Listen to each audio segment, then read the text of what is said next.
ภาษาไทยผูกคังลาวข้างไทยเลยลาวลมลาวตาเหลียงลาวก็ล้ามื้อนี้ขอเสนอคำว่าพ่อโซนแม่โซนคำว่าโซนก็คือตากับยายนั่นเองนะครับพ่อโซน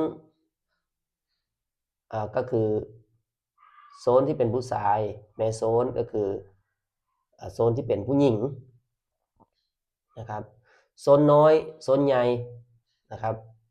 โซนใหญ่โซนน้อยโซนใหญ่ก็คือโซนที่เป็นผู้ชายนะครับเพราะว่าส่วนหลายที่แต่งงานกันก็คือผู้ชายอายุหลายกว่าผู้หญิงนะครับก็คือให้เกียรติกันโซนใหญ่คือโซนผู้ชายโซนน้อยก็คือโซนผู้หญิงนะครับคำว่าโซนน้อยโซนใหญ่นะครับหรือว่าโซนใหญ่โซนน้อยนั่นเองนะครับนั่นก็คือเป็นคำเรียกของตากับยายนะครับโซนใหญ่ก็คือคุณตาที่เป็นผู้ชายโซนน้อยนะครับนั่นก็คือคุณยาย